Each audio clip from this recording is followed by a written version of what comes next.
Olá, Bunnies, e sejam bem-vindos a mais uma Freaky Friday. E a Freaky Friday de hoje faz parte de uma série que vai começar neste vídeo, uma série de 4 vídeos, penso eu, que fala sobre um tema que a mim sempre me despertou muito interesse e que eu acho uma das coisas mais creepy e assustadoras que são muito reais e que acontecem ainda nos dias de hoje, que são os cultos, ou como às vezes se ouve dizer, as seitas. E em cada um destes vídeos eu vou-vos trazer a história de um culto mais conhecido, que teve uma história mais trágica pelos mais diversos motivos, e vamos explorar um pouco sobre a mentalidade por trás dos cultos, o que é que faz com que as pessoas se juntem a um, como é que são os líderes desses cultos. E vamos também então falar das histórias de várias pessoas que infelizmente tiveram a vida muito afetada por causa de um dia se terem juntado inocentemente a um culto. Este vídeo em particular, eu acho que ele vai ser muito longo, eu ainda não sei, estou a começar a filmar, porque a história é muito longa, mas eu acho que vale a pena ser contada. Eu acho que não vou dividir em 2 vídeos, mas depois vocês saberão, porque eu acho que prefiro ter tudo num só, em vez de dividir em 2 partes. E então, vamos começar este vídeo por definir o que é, então, um culto. Porque muitas pessoas dizem, e não sei se vocês já falaram disto com alguém, mas muitas pessoas gostam de dizer que religiões e cultos ou seitas são a mesma coisa. E que a religião, imaginem, sabe, a religião católica ou a religião muçulmana ou assim, são cultos disfarçados, ou são cultos que muita gente aderiu. E nesta opinião em particular, eu não poderia estar mais em desacordo, porque eu não gosto de julgar as opiniões religiosas de outras pessoas, acho isso errado, mas eu tenho mesmo que discordar completamente de quem diz que um culto e uma religião são a mesma coisa. E nós vamos ver porquê. Os cultos são muitas vezes religiosos, mas outras vezes também não são. Alguns dos cultos não têm ideologias religiosas por trás, como nós também vamos ver nesta série. Então, vamos ver o que é que define e o que é que diferencia um culto de uma religião. Na verdade, o facto das pessoas confundirem tantas vezes culto e religião é porque a definição de um e do outro, a definição técnica de um e do outro, não são muito diferentes. Um culto é um grupo de pessoas com crenças pouco usuais, sejam elas religiosas, espirituais e filosóficas, ou é um grupo de pessoas com um interesse em comum numa pessoa em particular, num objeto ou num objetivo. E aqui está uma definição técnica de culto. E agora vamos ver 10 sinais que podem indicar que uma determinada organização é um culto. E segundo a organização Cult Education Organization, estes são os 10 sinais de que uma determinada organização é, na verdade, um culto. Número 1. Autoritarismo absoluto, sem nunca assumirem erros. Número 2. Tolerância zero a perguntas ou pensamento crítico. Número 3. Nunca discutir financiamentos e orçamentos de forma aberta e não permitir que empresas externas façam uma auditoria aos lucros da organização. Número 4. Medo infundamentado do mundo exterior, muitas vezes antecipando catástrofes, conspirações malignas e perseguições. Número 5. Nunca parece existir uma razão legítima para deixar a organização e quem sai é visto como alguém maligno e errado nas suas ações e é muitas vezes ostracizado e posto de parte. Ex-membros têm quase sempre relatos semelhantes de abusos e passam pelas mesmas dificuldades. Número 7. Existem vários documentos, livros, relatos, programas de TV, notícias e documentários que falam dos abusos dos líderes de cultos. Número 8. os membros sentem que nunca serão bons o suficiente. Número 9. O líder está sempre certo. Número 10. O líder do grupo é o único que sabe a verdade da sua doutrina e esta só pode ser transmitida através dele. É também o único que pode dar validação e mais nada nem ninguém são credíveis. E como nós vimos nestes 10 sinais, há normalmente um tipo de pessoa que lidera os cultos. E normalmente essas pessoas têm características em comum. Eles são carismáticos, eles são influentes, eles são manipuladores e eles são, muitas vezes, mortíferos. E este tipo de pessoas que normalmente lidera um culto são o que nós chamamos atualmente de um sociopata. E nós vamos explorar um pouco mais a fundo isso nos outros vídeos, a diferença entre sociopata e psicopata e como as pessoas com estas características normalmente são pessoas propensas a abusar de outros seres humanos, seja de forma física, seja de forma psicológica. E em 1978, o mundo ia perceber o quão longe pode ir a loucura de uma destas pessoas.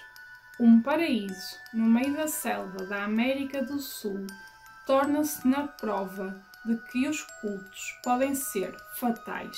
Esta é a história de Jim Jones e da sua Jonestown. An alleged cult leader and former network TV star both arrested on sex trafficking charges.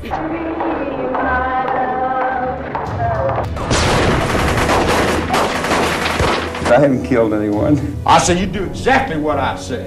My personal belief is that it's one gigantic hypnotic induction. Tragically, the people inside are directly in the line of fire. But they believe that they're on a path to enlightenment.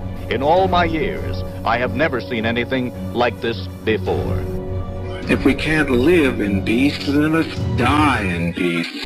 Did Jesus look like the Son of God? No one thought so, except a few people in his day.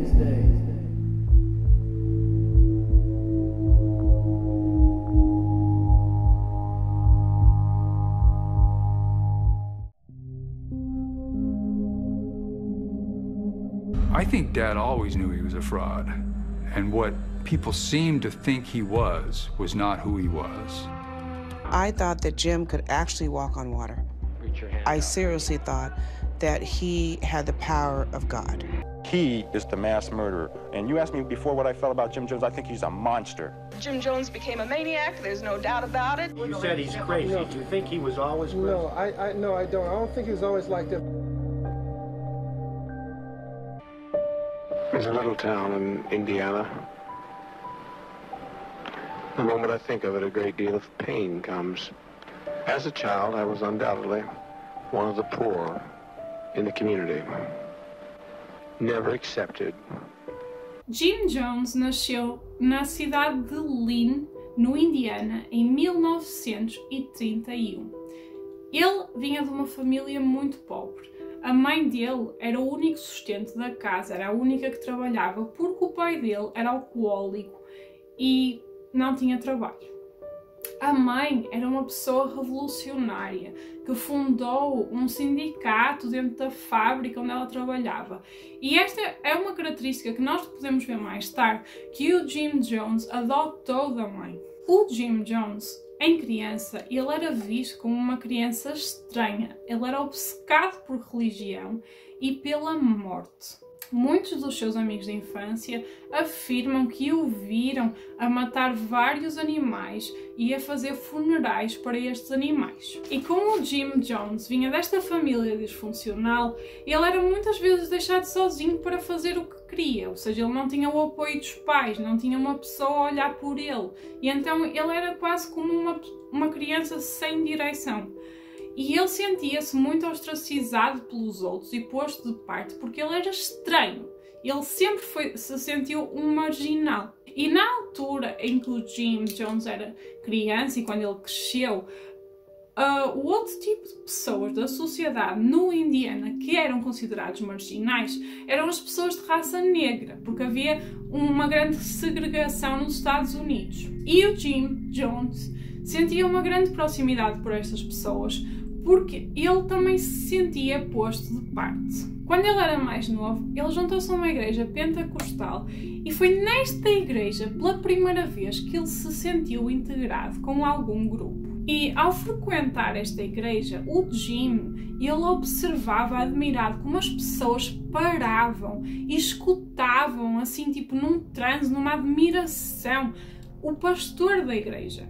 E foi nesta altura que o Jim Jones descobriu a sua vocação. E então o Jim Jones recebeu formação para se tornar pastor da igreja, e foi quando ele começou a fazer sermões e a pregar que ele percebeu que as pessoas o seguiam com muita facilidade, que ele tinha uma grande capacidade de cativar as pessoas com quem ele falava. Ele era descrito como um homem carismático, que falava muito bem e que exaltava um certo poder, um certo brilho quando ele falava. Isto levou a que muitas pessoas parassem para o ouvir. Muitas pessoas começaram a querer ouvir o que ele dizia. Além de tudo isto, a mensagem que o Jim Jones transmitia era uma mensagem que tocava muitas pessoas nessa altura, porque ele falava de raça, de igualdade de classes, de discriminação, de como ele queria uma justiça social para as pessoas que eram inferiorizadas na sociedade. E foi com esta mensagem que ele criou a sua própria igreja, a quem ele deu o nome de People's Temple, ou, se nós traduzimos à letra, o Templo das Pessoas, ou o Templo do Povo. E neste People's Temple, ele incluía pessoas de todas as classes sociais e de todas as raças. As pessoas entravam na igreja e tinham lá pessoas brancas, pessoas negras, pessoas pobres, pessoas ricas. E isto era algo absolutamente inédito na altura. Era algo que nunca tinha sido visto fazer. Porque nesta altura, como eu disse, havia uma segregação. As pessoas brancas iam para um lado e as pessoas de raça negra iam para o outro lado. Elas nunca se misturavam, ou quase nunca se misturavam. E ele acolhia todos de braços abertos e fazia-os sentir como se todos fossem bem-vindos. Watching the children's choir, which is also perfectly, beautifully integrated, singing songs. I remember there was just so much color. You saw every color of the rainbows. They seated people black, white, black, white.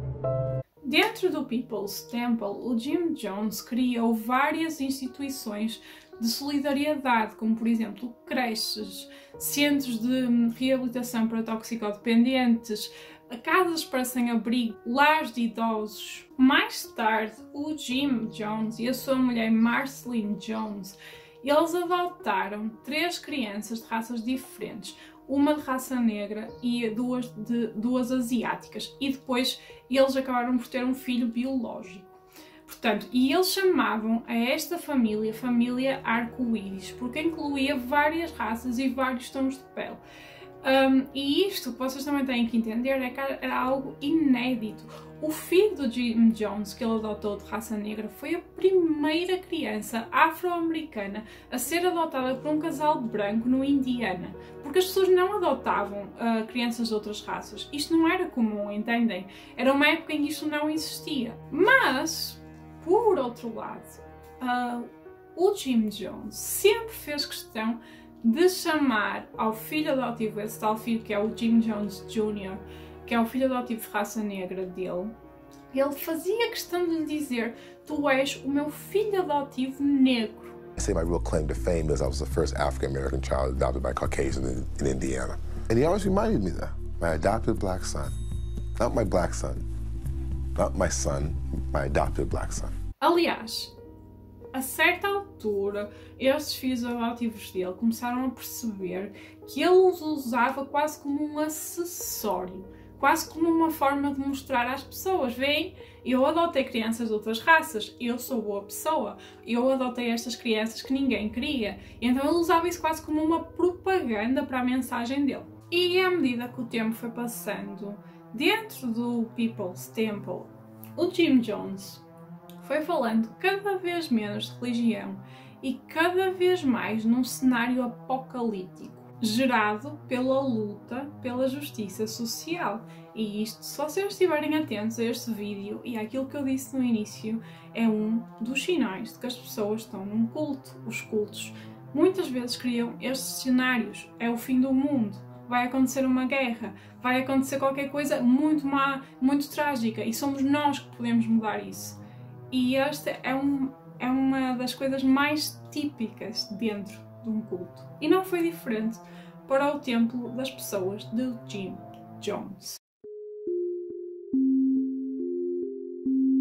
E em 1965, o Jim Jones decidiu que o Indiana já não era exatamente aquilo que ele queria, porque como ele incluía muitas raças e dava igualdade a todos, o Indiana sendo um estado mais rígido nisto, ele tinha muita gente a querer que ele parasse as atividades dele. Ele convenceu 150 pessoas, dos seus seguidores, a mudarem-se com ele para um lugar na Califórnia chamada Redwood Valley.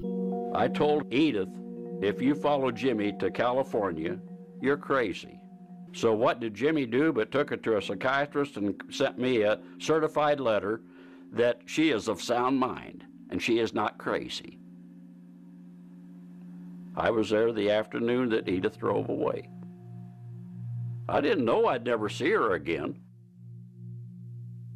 E porquê este lugar em particular na Califórnia? Segundo o que se diz, Jim Jones escolheu este lugar porque num artigo da revista Esquire saiu um artigo que dizia que este era um dos 9 lugares nos Estados Unidos da América onde as pessoas deviam estar no caso de acontecer um apocalipse nuclear. E este comportamento acho que mostra mais uma vez a obsessão dele e a paranoia dele com um apocalipse que poderia estar iminente. E em Redwood Valley, a People's Temple montou o género de uma comunidade rural onde todos trabalhavam e ajudavam e cultivavam o seu próprio sustento. E foi também por esta altura que o Jim Jones, nas suas cerimónias, começou por promover as suas curas milagrosas. One of the biggest draws of People's Temple, apart from Jim's enormous charisma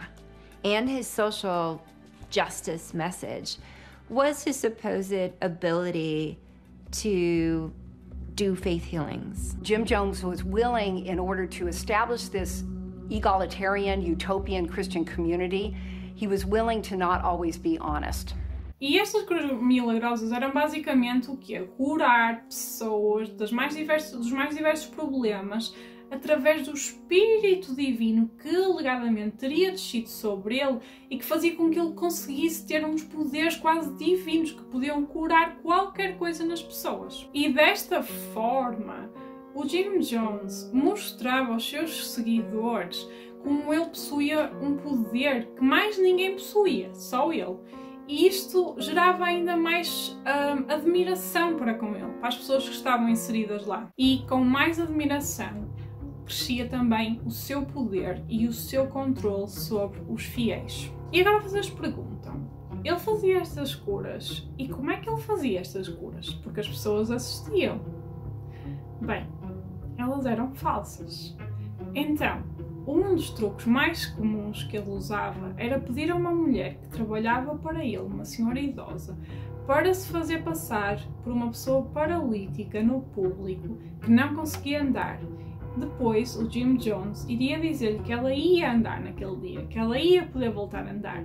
E a mulher andava e até corria pelo meio do público. E as pessoas ficavam em delírio, porque era uma pessoa idosa que estava numa cadeira de rodas e que nunca tinha conseguido andar. E de um momento para o outro, com um toque do Jim Jones, ela andava e até corria. E vocês neste momento podem estar a pensar, que ridículo, tipo, quem é que acredita numa coisa dessas? As pessoas estavam ali, não pensavam que aquilo poderia ser falso, que aquilo poderia ser feito. E as pessoas que sabiam que aquela mulher trabalhava para ele, porque havia pessoas que sabiam e que continuavam a seguir, porque é que elas não viam que aquilo era tudo uma aldrabice? He was tricking people, but did people see it? Did people see it? People wanted to believe so much that they didn't see the negativity. The end justified the means, so you dismissed those means. verdade, as pessoas não são burras. As pessoas não têm falta de conhecimento e não são tapadas, entendem? Como muitas vezes nós queremos acreditar. O que acontece é que às vezes as pessoas querem tanto acreditar numa coisa, querem tanto abraçar uma mensagem que para eles fazia tanto sentido de inclusão, de que todos podiam ser iguais, de que todos podiam viver numa sociedade onde todos eram iguais. As pessoas queriam tanto abraçar esta mensagem que faziam de conta que não viam estas coisas a acontecer. Estas coisas para eles, estas mentiras para eles, eram um mal menor. Porque esta pessoa, o Jim Jones, era a pessoa que lhes ia dar a vida de igualdade que eles sempre desejaram. Por isso, eles encolhiam os ombros e olhavam para o lado quando acontecia alguma coisa que parecia mais errada. Porque muitas vezes as pessoas ignoram o óbvio em troca de um bem maior. E isto, infelizmente, este comportamento, exatamente este comportamento, é um comportamento que está presente em quase todos os cultos, em quase todas as seitas. As pessoas veem as coisas a acontecer. E nós não somos tapados, as pessoas não são tapadas. Nós não somos, e as pessoas que pertencem a essas seitas também não são. Mas as pessoas preferem não ver, escolhem não olhar, porque acreditam que há um bem maior no meio daquilo tudo. Portanto, não há mal se houver uma mentirinha aqui ou ali. E é assim que começa o controle destas pessoas, destes líderes. E é assim que começa a manipulação e a forma deles os agarrar. Porque se nós fecharmos os olhos a algo errado que uma pessoa está a fazer, essa pessoa já não está a controlar, entendem? Essa pessoa já tem um poder sobre nós. Em 1971, o Jim Jones começa a dar cerimónias em São Francisco. Nesta altura, São Francisco era palco de muitas manifestações políticas e sociais. Umas por causa da guerra do Vietnã, que muitas pessoas eram contra e não queriam entrar. E outras por causa de questões raciais, por causa da morte de Martin Luther King, Malcolm X. Essas pessoas todas, São Francisco estava a fervilhar com pessoas que se queriam manifestar. E o Jim Jones, com a sua mensagem de inclusão, com a sua mensagem de apoio, era a pessoa perfeita para estar em São Francisco. E ele viu isso. E foi para lá que ele foi. O Jim Jones, ele disfarçava o discurso político dele por trás de uma fachada religiosa. E ele tornou-se tão influente, tão poderoso em São Francisco e tão influente junto das pessoas, porque ele fazia coisas como, por exemplo, certo grupo político queria fazer uma manifestação aqui. E ele arranjava pessoas do People's Temple para ir se juntar à manifestação. Vocês conseguem perceber o poder que isto dá a alguém? Porque imaginem, vocês são um político menor, por exemplo, um político na altura de raça negra, que queria fazer com que o seu ponto de vista fosse visto e falado pelos mídias e tudo mais. Mas vocês precisavam de pessoas que vos apoiassem, que fossem com vocês à manifestação, para parecer que era uma manifestação enorme, cheia de gente. E então o Jim Jones, ele arranjava essas pessoas, entendem? Era só ligar para ele, literalmente, e ele punha-vos lá 400 pessoas, 500 pessoas na vossa manifestação. Conseguem entender o poder que isto dava a ele e a influência mesmo junto de grupos políticos que isto deu a ele? When Vice Presidential candidate Walter Mondale came to San Francisco, Jim Jones was part of the entourage that boarded his private jet. When Rosalind Carter came to San Francisco, she gave Jim Jones a private audience. Jim Jones had political power that few people, let alone preachers, could have imagined. A verdade é que os políticos perceberam esta influência que ele tinha, perceberam o quão influente e poderoso era Jim Jones, e vários políticos importantes começaram a recebê-lo, a querer se reunir com ele, porque eles sabiam que se eles tivessem o Jim Jones do lado deles, isso significava que tinham mais poder para as pessoas votarem neles. E chegou a este ponto. Este era o nível de poder que Jim Jones tinha nesta altura nos Estados Unidos. Só que, à medida que o poder de Jim Jones ia crescendo, e sendo ele uma pessoa com traços de psicopatia e sociopatia, também ia crescendo a sua sede por controle. Quanto mais poder ele tinha, mais ele queria ter e mais ele queria controlar as pessoas que o seguiam. This is a man who had money, who had power, who had freedom, and could do anything he wanted. What does that do to people? Somehow that affected Jim Jones in the very worst kind of way. Nesta comunidade que o Jim Jones tinha, havia sempre trabalhos para fazer, fosse cultivar, fosse criar animais, fosse fazer o que fosse. Ele tinha toda uma comunidade. E houve mesmo pessoas que começaram a trabalhar a tempo inteiro para ele, 24 horas por dia. Eles eram do Jim Jones. O Jim dava-lhes lugar onde dormir e o que comer. E então as pessoas trabalhavam para ele. As pessoas chegavam a trabalhar 20 horas por dia. E houve também relatos de pessoas que ficaram acordadas 6 dias seguidos, porque, segundo o Jim Jones, dormir era um luxo, e como ele disfarçava o discurso dele no discurso cristão, o luxo é uma coisa que as pessoas não queriam, as pessoas não podiam ter luxos, então dormir era um luxo, e as pessoas não podiam dormir, elas tinham que trabalhar. E se as pessoas tivessem um trabalho fora do People's Temple, elas eram obrigadas a entregar o seu salário ao Jim Jones e em troca recebiam uma semanada de $5. $5, gente. $5 são 5 euros por semana. Jim Jones queria ter poder absoluto sobre todos os membros do People's Temple. E uma das coisas que ele começou a praticar foi obrigar as pessoas a assinar documentos em branco, folhas em branco, assinadas pela pessoa. E essas folhas eram depois transformadas em documentos onde as pessoas abdicavam das suas casas, abdicavam das suas contas bancárias, confessavam ter abusado dos seus filhos, confessavam ter violado uma mulher, por exemplo.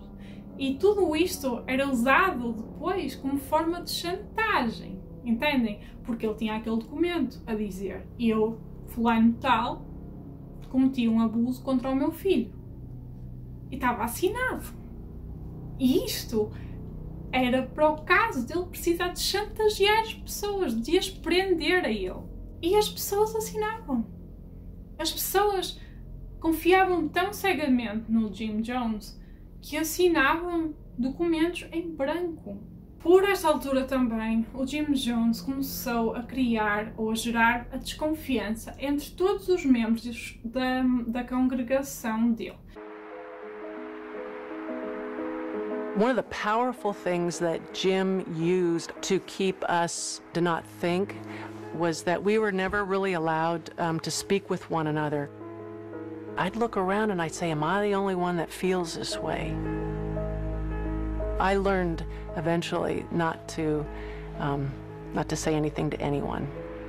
Começou a fazer com que as pessoas desconfiassem umas das outras, porque ele queria que elas confiassem única e exclusivamente nele. E isto gerava um sentimento de solidão e de isolamento, que é também uma das técnicas que estas pessoas usam para ter controle sobre os outros. Mas também acontece noutras seitas. Há pessoas que têm dúvidas, mas como é tão desencorajado as pessoas falarem sobre isso, quase como se fosse um pecado dizer algo de errado sobre aquela organização, então as pessoas não diziam. As pessoas eram também desencorajadas a falar do que se passava lá dentro com pessoas de fora do People's Temple. Não podiam dizer o que viam e o que se passava. E também, aos poucos, começaram a existir abusos sexuais. Começaram a existir abusos físicos. E, pouco a pouco, foi-se construindo aquilo que nós conhecemos hoje como sendo uma mentalidade de culto. O comportamento do Jim Jones, aos poucos, foi se tornando cada vez mais sexual, chegando ao ponto de ele falar de relações sexuais e de sexo abertamente nas cerimónias que ele presidia e que ele estava ali a falar na igreja. I was probably 14 when he started talking about sex with other women from the pulpit. To think that people are so damn picayune about who they go to bed with. And particularly you women, all you have to do is lay there, and by God, I've had to keep it going all night. E o Jim Jones, ele usou o sexo como uma forma de exercer poder sobre as pessoas. Se ele controlava o corpo, ele também controlava a mente das pessoas. E uma das coisas que o Jim Jones dizia e pregava era que todas as pessoas eram homossexuais, exceto ele. Que as mulheres eram lésbicas e que os homens eram gays ou homossexuais. Exceto ele. E isto era para quê? Para desencorajar as pessoas a terem relações sexuais entre elas e a terem só relações sexuais com ele. E quando eu digo a terem relações sexuais com ele tinha relações sexuais, quer fosse com uma mulher ou com um homem. Para ele era indiferente. Se ele visse uma pessoa que ele achasse atraente, ele ia ter relações sexuais com essa pessoa. Existia uma frota de autocarros que o Jim Jones comprou para poderem andar de cidade em cidade a pregar o The People's Temple. O autocarro do Jim Jones era o número 7 e era nesse autocarro que aconteciam muitos dos seus encontros sexuais. When we got on the bus to go back to San Francisco, he sat down next to me and said, "You don't realize how beautiful you are, do you?" And he said, "I'm attracted to you." And he told me to go into the back of the bus, and I waited there. When everyone got off the bus at the rest stop, I went into his little room and I sat there and waited for him. And finally, he opened the door, and without any talk or anything, he just pulled down his pants and had sex with me. And as I lay there, frightened, not sure what to do, and as I shivered, he'd say to me, "This is for you. I'm doing this for you, Debbie."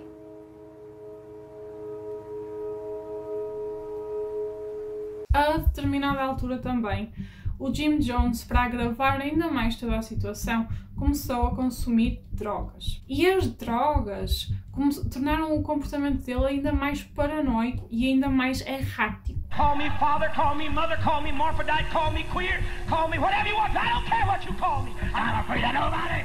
Os castigos e as punições também começaram a ser cada vez mais frequentes e as pessoas que faziam alguma coisa que fosse contra aquilo que o Jim Jones queria eram muitas vezes espancadas por todos os membros da congregação em público, em frente de toda a gente, enquanto o Jim Jones assistia deliciado.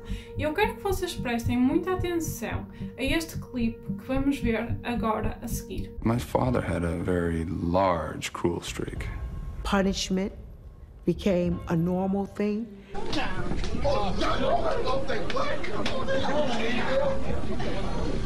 Get in there, Mary. Hold in there. That's it. Get in there.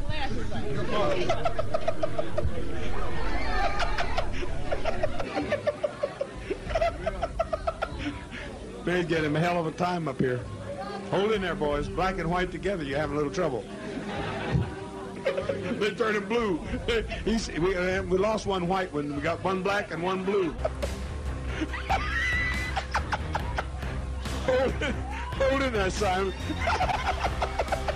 Este clipe e a forma como o Jim Jones se ri perante o sofrimento de outra pessoa mostram o seu sadismo. E o comportamento sádico, este prazer com o sofrimento de outra pessoa, é também um traço muito comum em personalidades de psicopatas e sociopatas. Com o passar do tempo e com o agravar destes comportamentos por parte do Jim Jones, muitas pessoas começaram a ter dúvidas acerca de pertencerem ao People's Temple. Um grupo constituído por 8 pessoas começaram a perceber a hipocrisia de Jim Jones, que pregava a igualdade entre raças. Mas no seu círculo de amigos e de pessoas mais próximo, ele só se dava com pessoas brancas. Estas pessoas, ao verem isto, resolveram escrever uma carta ao Jim Jones, onde apontavam tudo o que eles achavam que estava errado com a igreja People's Temple.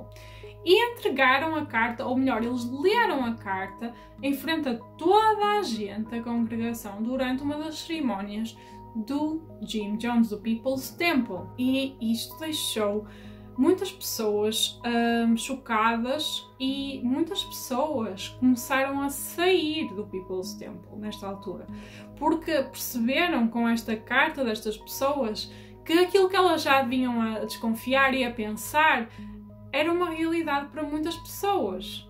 E muitas pessoas saíram. E isto deixou o Jim Jones ainda mais furioso, porque o que ele menos queria, o que ele mais detestava, o que ele mais temia era que as pessoas o deixassem.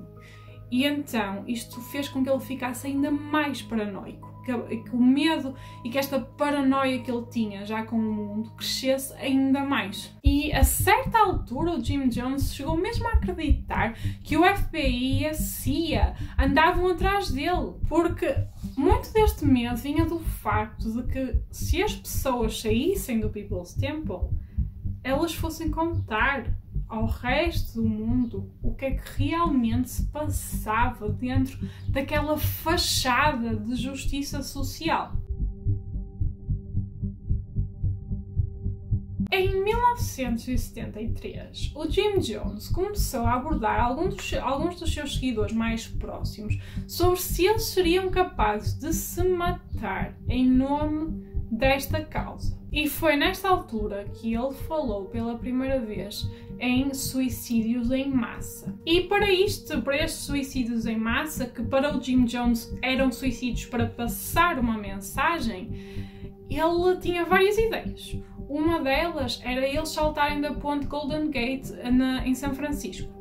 Outra era sequestrarem as pessoas de um avião ou entrarem num avião à força, matarem o piloto e assim matarem-se eles todos também. E um dia, um grupo de pessoas que eram as mais próximas dele dentro do People's Temple, eles foram convidados a participar numa cerimónia que se assemelhava muito a uma comunhão, à comunhão cristã ou à comunhão católica, onde foram distribuídos copos com vinho para as pessoas tomarem como se fosse essa parte da missa, entendem?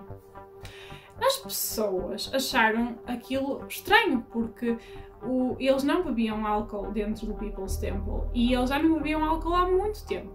Então, eles, uma vez que o Jim estava a oferecer esse vinho, eles acharam estranho, mas ficaram contentes e resolveram aproveitar e beberam o vinho. E 5 minutos depois de eles terem acabado de beber o vinho, o Jim Jones diz o seguinte. Fast forward 5 minutes, Jones says, "You've all just been poisoned. You got an hour to live." As pessoas naturalmente ficaram todas em choque e nem sabiam muito bem como reagir. Olharam umas para as outras, umas gritaram, outras choraram. É um choque vocês dizerem-vos que acabaram de ser envenenados. E quando o Jim Jones viu as pessoas em choque, ele começou-se a rir e disse que tudo não passava de uma brincadeira e que era na verdade um teste para ver se eles tinham realmente lealdade ao People's Temple e que eles tinham passado nesse teste. Now, looking back on it, would the appropriate response for me have been, as soon as that meeting was over, to get the F out of Dodge?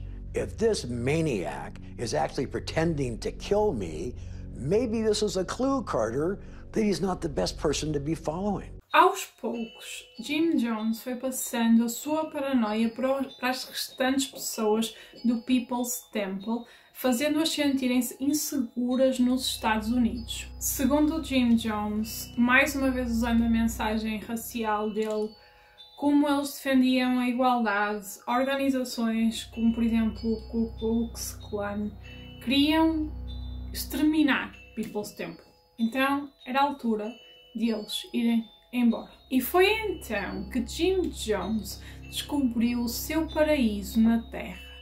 Um pedaço de terra no Guiana, na América do Sul, a 24 horas de avião dos Estados Unidos, mais 9 horas rio acima, estava aquela que viria a ser a famosa Jones Jonestown. Em 1976 começaram então as obras nesta região do Guiana. O objetivo era construir uma comunidade rural onde os membros do People's Temple pudessem viver em paz, longe dos olhares dos americanos. Era o isolamento personificado, vendido como uma utopia, um paraíso na Terra, mas que viria a ser o palco de um dos maiores massacres dos tempos modernos. Inicialmente, a construção de Jonestown foi satisfatória para todas as pessoas envolvidas. Elas estavam a erguer uma comunidade do nada. Elas construíam as casas, construíam os campos, cultivavam as coisas e havia aquele sentimento de que tinham concretizado algo, que tinham atingido um objetivo, de que estavam a fazer parte de uma grande mudança. Porque afinal eles estavam a construir com as suas próprias mãos aquele pedacinho de céu que era deles, onde não havia discriminação, onde as pessoas eram felizes e havia um sentimento de união, um sentimento de alegria, um sentimento de dever cumprido. E enquanto este paraíso era construído, eram feitos vários vídeos das pessoas a falar de como eram felizes ali, de como tudo era maravilhoso, tudo era perfeito, era um cenário idílico. E estes vídeos eram enviados às pessoas do People's Temple que ainda estavam nos Estados Unidos para as convencer a irem para Jonestown.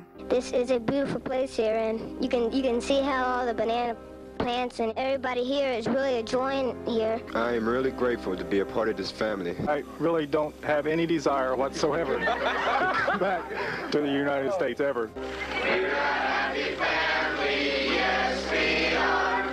All day long we sing a song, God loves us everyone. We're a happy family, yes we are.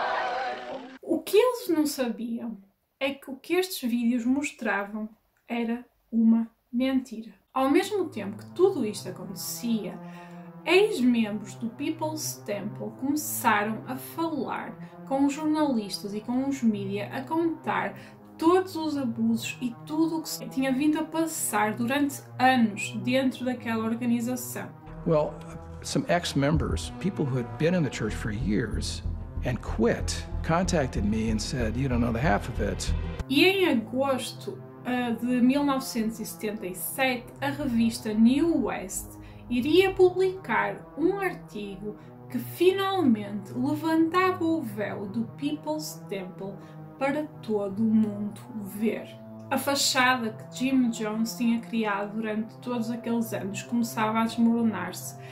E nesta altura ele decidiu que era a altura ideal para apressar todos os membros do People's Temple a deixarem tudo para trás e a juntarem-se a ele no Guiana, onde os olhares das pessoas dos Estados Unidos que agora descobriam o que era este culto não os podiam atingir. Então, para isto, o Jim Jones arranjou passaporte para todos os membros do People's Temple, meteu-os em vários autocarros para diversos pontos do país que tinham aeroportos, porque ele não queria que toda a gente saísse do mesmo sítio para não criar suspeitas, e as pessoas empacotaram as coisas à pressa e deixaram tudo para trás de um dia para o outro, literalmente, do dia para a noite.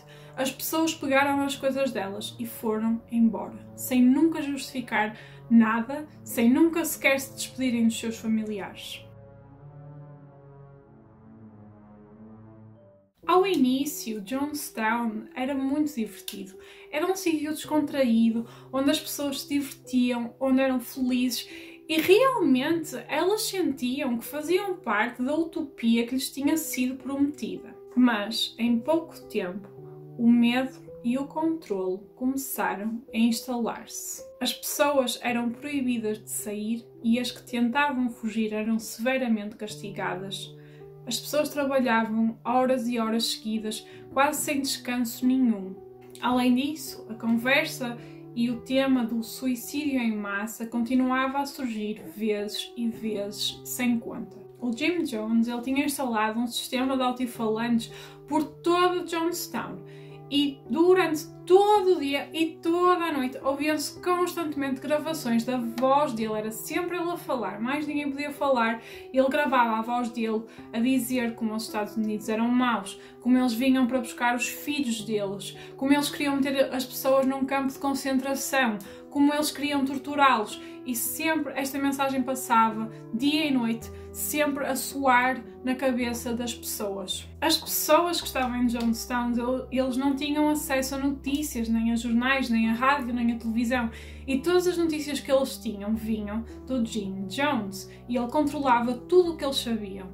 E as notícias que ele dava era que os Estados Unidos estavam atrás deles, que os perseguiam por causa deles defenderem uma mensagem de igualdade social e os Estados Unidos quererem acabar com isso. Só que isto era mentira. E, entretanto, nos Estados Unidos, ex-membros do People's Temple e familiares destas pessoas que tinham ido para o Guyana começaram a ficar preocupados porque já não sabiam dos familiares e dos amigos há muito tempo, eles não tinham notícias deles e começaram a preocupar-se se essas pessoas estavam a ser mantidas à força no Guyana.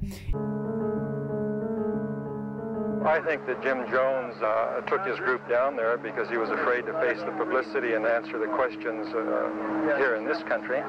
I don't think that he feels confident having people talk to their relatives. I think the only way he can survive and sustain what he started is to isolate all his followers from this country and from their families. Então, este grupo juntou-se e falou com políticos, com meios de comunicação, mandaram cartas, agendaram reuniões, porque eles queriam saber o que é que tinha acontecido aos seus entes queridos, o que é que estava a passar no Guyana, no meio da selva onde ninguém tinha acesso. E eis que chega o ano de 1978. Nesta altura, as pessoas que viviam em Jonestown notaram que o Jim Jones estava a ficar cada vez mais debilitado a nível mental. A paranoia dele aumentava, assim como aumentavam os problemas dele com álcool e drogas. Over the summer of 1978, all of us noticed that Jim seemed to be getting sicker. His harangues over the loudspeaker were getting more and more frantic and really just sounding more and more insane. He had gotten to the place that even his voice was becoming slurred. And he said it was because the nurse was giving him the wrong medications. But yet still, every day, it was getting worse and worse. Foi também nesta altura que o Jim Jones disse que ia começar a pedir a pessoas aleatórias para dizerem que queriam sair, para irem dizer a outros que queriam sair, para testar a reação das pessoas, para ver se as pessoas denunciavam. Ele criou isto como forma de desencorajar as pessoas a irem embora. Porque, de facto, ele nunca pediu a ninguém para fazer de conta que ia embora, só para ver a reação. A verdade é que ele queria que sempre que alguém, na verdade, dissesse que queria ir embora, essa pessoa fosse imediatamente denunciada. E isto gerou ainda mais desconfiança entre toda a gente, entre familiares, entre amigos. As pessoas não confiavam em ninguém, porque elas tinham medo que se dissessem alguma coisa, a outra pessoa fosse fazer uma denúncia. O congressista Leo Ryan era um homem que era descrito como um homem único, um homem que gostava de meter as mãos na massa, como se costuma dizer, e uma pessoa que não aceitava um não como resposta. E ele gostava de vivenciar as experiências por ele mesmo antes de tomar qualquer decisão política. É sabido que uma vez, por exemplo, ele esteve numa prisão, preso, a fazer mesmo como se fosse um preso durante uma semana, para ele perceber as condições dos presos, como é que funcionavam as prisões, para depois poder tomar decisões que mudassem a legislação relacionada com as prisões. Quando o congressista Ryan começou a receber cartas dos familiares dos membros do People's Temple a dizer que tinham medo que os seus familiares pudessem estar a ser mantidos à força no Guyana, ele decidiu, fiel à sua postura de coragem e justiça, que ele próprio iria ver como é que estas pessoas estavam, se elas estavam bem, se elas não estavam bem. The word we were getting was that there was an armed encampment. It was enough for the congressman to say, you know what, I want to go find out for myself. Ele decidiu, então, ir visitar Jonestown. E como nós sabemos hoje, este seria o primeiro passo que faria desencadear uma série de acontecimentos trágicos. Quando a comitiva do congressista Ryan e o congressista Ryan chegaram a Jonestown, o primeiro impacto que eles tiveram foi muito positivo. Eles viram uma comunidade muito bem construída, muito bem organizada, que tinha aparecido literalmente no meio da selva. E eles ficaram muito impressionados. No dia 17 de novembro de 1978, foi organizada uma grande festa em Jonestown para o congressista Ryan e a sua comitiva. Todos dançavam, cantavam, riam, como se tudo fosse de facto um paraíso.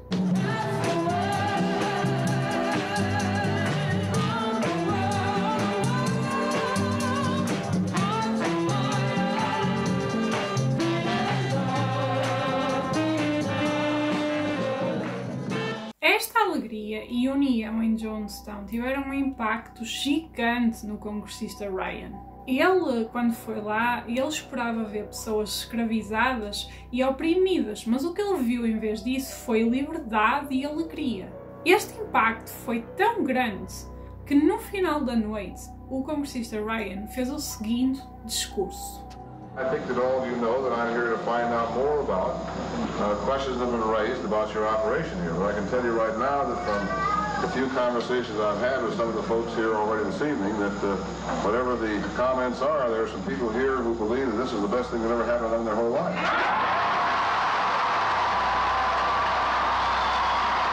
No entanto, ao mesmo tempo que esta festa se estava a desenrolar, duas pessoas que pertenciam ao People's Temple abordaram um dos jornalistas que estava a acompanhar a comitiva do congressista Ryan e entregaram-lhe 2 bilhetes a pedirem ajuda para irem embora dali. When Congressman Ryan came, I wanted to pass him a note. It said, "Help us get out of Jonestown." It was a vibrant community. I would never have imagined that 24 hours later those people would be dead. I was like the first to rise up the following morning. It was a bright, sunny day, but it was a dark day. It just didn't feel right. Literally out of nowhere, the storm came blowing in. The sky turned black, the wind came up, and it just torrential rain. But what I personally felt was that evil itself blew into Jonestown. No dia 18 de novembro de 1978, depois da comitiva ter sabido acerca dos bilhetes, as pessoas de Jonestown foram entrevistadas e foi-lhes perguntado se elas eram felizes ali, se elas estavam a ser mantidas à força e se elas queriam ir de facto embora. E as pessoas responderam que eram felizes, que gostavam de estar ali e que se quisessem ir embora elas podiam, só que elas não queriam. Cerca das 11h30 da manhã desse dia, uma mulher chamada Edith Parks abordou uma das pessoas da comitiva e disse o seguinte: "Eu estou a ser mantida como prisioneira aqui.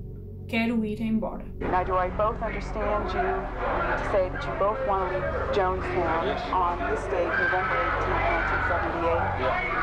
E imediatamente o ambiente tornou-se pesado em Jonestown. Quando o Jim Jones foi confrontado com esta ideia de que várias pessoas queriam ir embora, ele agiu muito calmamente e disse que ninguém era prisioneiro dali e que as pessoas eram livres de ir embora quando quisessem. No entanto, quando a palavra se espalhou de que algumas pessoas iriam abandonar Jonestown com a comitiva do congressista Ryan, cada vez mais e mais pessoas começaram a empacotar as suas coisas e a querer ir embora também. A postura do Jim Jones manteve-se calma, mas era cada vez mais evidente a sua raiva por esta traição do seu povo.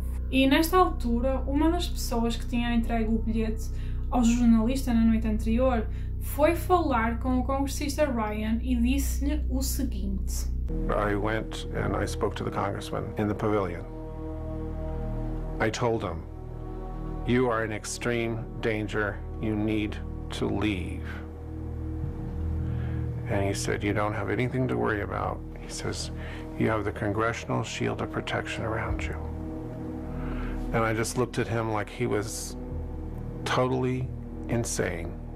E enquanto eles estavam nesta conversa do vai e não vai, de repente, no pavilhão onde estava o congressista Ryan, aparece uma pessoa, um homem, a chorar e a tremer com uma faca na mão e ataca o congressista Ryan do nada. As pessoas que estavam ali à volta conseguiram separar os dois, mas este foi o mote para que o congressista Ryan decidisse finalmente ir embora.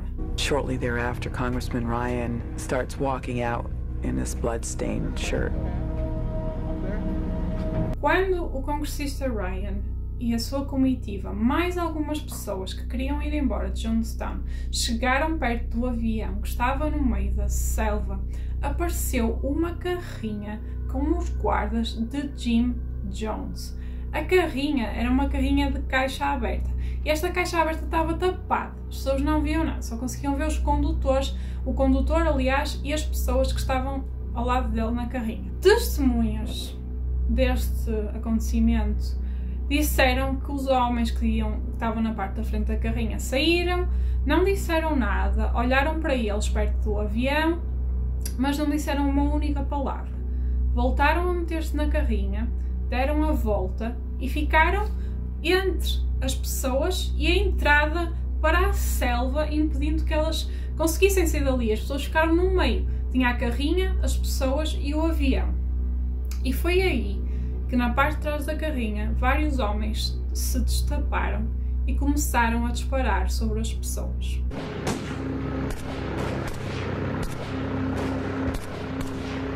As pessoas tentaram se esconder por baixo do avião, atrás das rodas, mas rapidamente várias pessoas foram atingidas pelas balas que não paravam. 5 pessoas morreram neste ataque, entre elas o congressista Leo Ryan.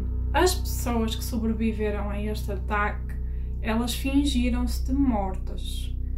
E esta é a descrição do ataque por parte de alguns destes sobreviventes. Then the congressman ran under the plane and I sort of followed suit and got behind one of the tires. There were people tumbling and yelling and letting out cries as they were hit. I got a tremendous pain ran through my arm and on my shoulder. I was literally shaking, but I didn't move. I took the pain and hold still. I was lying on my side, pretending that I was dead, with my head down, and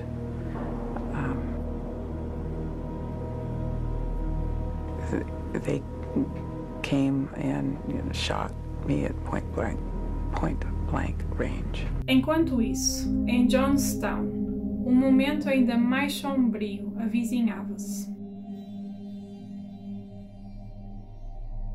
Jim Jones sabia que o congressista Ryan, um membro do governo americano, estava morto. Ele sabia também que o governo americano nunca o iria deixar sair impune disso. Então, na sua cabeça, restava apenas uma solução. Nesta altura, Jim Jones reuniu todos os membros da sua congregação no pavilhão principal e propôs a sua solução para este problema.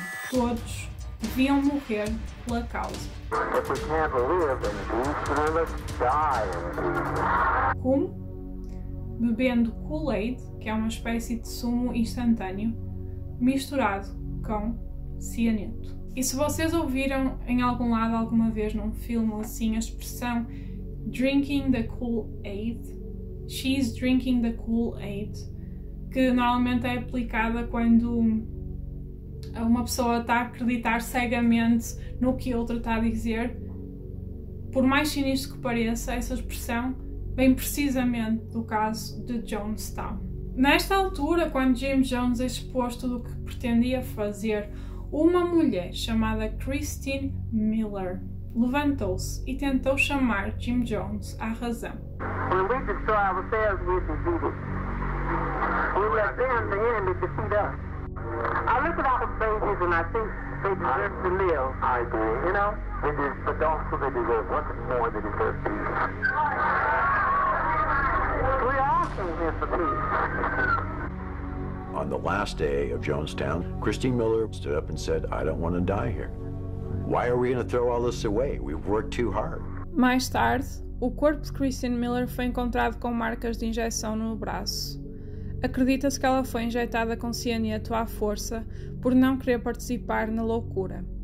Christine Miller era uma mulher forte, corajosa, uma heroína, que tentou pôr fim à loucura de um homem que não via nada mais do que destruição à sua frente. E foi nesta altura que as pessoas começaram a perceber que havia guardas armados à volta de todas as saídas do pavilhão. Então, nesta altura, Jim Jones desceu do seu púlpito e ordenou a todas as mães que dessem o veneno em primeiro lugar às suas crianças e que depois o bebessem e que as restantes pessoas bebessem o veneno de seguida. There was a young kid, his name is Thurman. When he came inside, he bumped into me. At that same time, he's falling to the ground and he's going into convulsion. In that process of taking him out of the pavilion, this kid died in my arms. I just felt the life go out of him. I looked to my right, then I saw my wife with our son in her arms and poison being injected into his mouth. My son was dead. My wife died in my arms, and my dead baby son was in her arms, and I held her and said, I love you, because that's all I could say. It was like... My mother, my grandmother, my sister, my brother, they gone. You know, she said, just take me, and just lay me down next to my grandmama. And she went up to that Kool-Aid, to that death barrel, and she just didn't hesitate, just took it and drank it, and then told me to hold her, to take her, and I did. And she died in my arms. I was fucking slaughtered. There was nothing dignified about it. Had nothing to do with revolutionary suicide. Had nothing to do about making a fucking statement. It was just senseless waste. Senseless waste and death.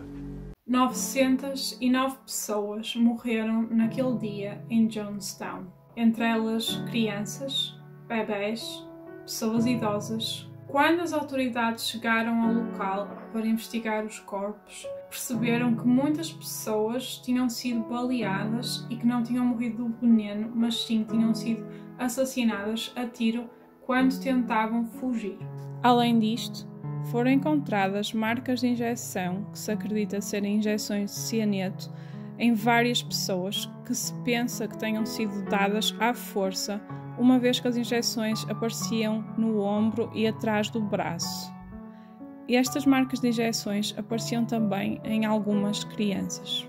Tim Carter, Stanley Clayton e 3 outras pessoas conseguiram fugir para a selva. Cerca de 8 outros residentes de Jonestown, incluindo 3 filhos do Jim Jones, estavam fora de Jonestown nesse dia e por isso sobreviveram. Jim Jones morreu com um tiro na cabeça. Depois desta tragédia, quando as autoridades chegaram a Jonestown para descobrirem o que tinha acontecido, eles descobriram muitas filmagens, gravações de áudio, que muitas delas ainda estão disponíveis. Eu não tenho a certeza se as filmagens do massacre estão disponíveis, porque eu acho que li em qualquer lado que as autoridades escolheram não divulgar as imagens vídeo, mas as imagens em áudio estão disponíveis sim. e é absolutamente horrorizante. Eu já vi um documentário que incluía essas gravações e é muito, muito, muito chocante. E entre todas estas coisas que foram encontradas no local do massacre, estava também uma carta anónima que dizia o seguinte: 18 de novembro de 1978. A quem encontrar esta carta, apanhem todas as gravações, todos os documentos escritos, toda a história. A história deste movimento, desta ação, devem ser examinados vezes e vezes sem conta. Devem ser entendidos em todas as suas dimensões extraordinárias. As palavras falham-me. Nós demos a vida por esta causa. Este é o último dia das nossas vidas. Que o mundo encontre uma forma de trazer de volta a justiça social. Por favor, tentem entender. Olhem para Jonestown e vejam o que tentamos fazer. Este era um monumento à vida. Nós não queríamos este fim. Nós queríamos viver, brilhar, trazer uma luz a um mundo que está a morrer por um pouco de amor. Aos que ficaram para trás, aos nossos entes queridos, nós estamos gratos por esta oportunidade de sermos testemunhas. A história escolheu o nosso destino, apesar da nossa vontade de sermos nós a forjá-lo. Está tudo calmo enquanto deixamos este mundo. O céu está cinzento. Espero que alguém escreva toda esta história. Que a história deste templo de pessoas seja contada. E se ninguém compreender, não importa. Estou pronta para morrer agora. A escuridão cai sobre Jonestown no seu último dia na Terra.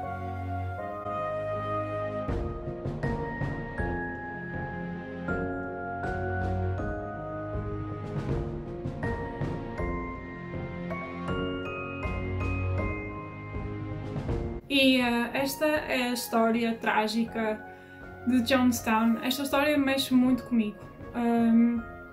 E foi por isso que eu também quis trazê-la para aqui, quis trazer este documentário para aqui, este vídeo, não é um documentário, este vídeo, porque é uma história que, apesar de parecer absolutamente sinistra, absolutamente inacreditável, infelizmente eu acredito que Jonestown ainda é possível de acontecer nos dias de hoje. Ainda existem cultos capazes de cometer a atrocidade que foi cometida nesta comunidade. E eu queria que quando as pessoas vissem este vídeo e quando ouvissem esta história e quando ouvirem os outros vídeos que eu vou trazer para aqui nas próximas semanas sobre cultos, eu gostava que vocês não pensassem que estas pessoas foram burras, que estas pessoas foram estúpidas, que estupidez, eu nunca na vida faria isto, eu nunca na vida cairia nisto. Porque a verdade é uma. As pessoas, quando se juntam a um culto, elas não sabem que é um culto. Vocês não se juntam a um culto e ele não vos vai dizer logo que vos vai matar com cianeto. Entendem? As pessoas, elas são manipuladas a acreditar que aquela pessoa, aquela única pessoa que está ali, pode lhes dar tudo aquilo que elas mais desejaram. E os cultos e estas coisas existem nos dias de hoje. Agora, enquanto nós estamos a falar, há pessoas que estão a ser torturadas psicologicamente dentro de um culto. Há cultos em Portugal, há cultos em toda a parte do mundo até hoje, gente. Isto acontece. E nunca julguem, nunca digam, eu nunca cairia, eu nunca faria isto, eu nunca faria aquilo. Porque estas pessoas, é isso que vocês têm que perceber. As pessoas que são líderes de um culto, elas são os predadores dos seres humanos. E elas sabem como vos levar. Nem todos os cultos são de religião. As pessoas que pensam que por não serem religiosas nunca iriam cair num culto, desenganem-se, porque há cultos que não são de religião. Há cultos que pegam em filosofias que parecem inofensivas, que parecem que falam de amor, mas no fundo elas não são isso. E então eu quero que vocês não saiam deste especial de cultos a julgar as pessoas, porque estas pessoas podiam ser eu e vocês, entendem? Só que nós tínhamos que estar naquele lugar, naquele momento, naquela situação social em que estas pessoas eram discriminadas. Estas pessoas queriam igualdade e do nada uma pessoa vem e diz: tu podes ser igual a mim, nós podemos viver numa comunidade igual. E as pessoas, é o que elas querem ouvir, entendem? Quando uma pessoa se junta a um culto, ela vai sendo destruída por dentro aos poucos, não é imediato. E as pessoas nem se apercebem disso. Ouçam o que este sobrevivente de Jonestown tem para dizer acerca do suicídio e do assassinato destas pessoas. I ain't never used the term suicide, and I'm not gonna never use the term suicide. That man was killing us. As pessoas que morreram em Jonestown foram assassinadas. Elas não morreram por suicídio. Elas não mataram outras pessoas. Elas foram assassinadas por Jim Jones. Ele é o único culpado de tudo o que aconteceu lá, de todas estas mortes. Não é mais ninguém. E porque ele manipulou, ele moldou a mente das pessoas para elas acreditarem que isto era a única solução que elas tinham. E as pessoas que mesmo assim não acreditaram e que tentaram fugir foram mortas. Então eu espero que depois de vocês verem esta série de vídeos que eu vou trazer, vocês tenham de facto a noção de que qualquer pessoa, qualquer um de nós, pode ser aliciado a entrar num culto. E o que eu gostava é que se vocês estão num culto, ou se alguma vez estiverem numa situação em que podem vir a entrar para um culto, se lembrem de todos estes sinais. Ninguém tem controle sobre nós. Ninguém tem verdades absolutas. Ninguém nos pode oferecer o paraíso. Ninguém, gente. Quando vocês virem uma pessoa que vos oferece tudo aquilo que vocês sempre quiserem, tudo o mais perfeito, o mais ideal, isso não existe. Desconfiem e não deixem que essas pessoas vos levem para esta manipulação que existe.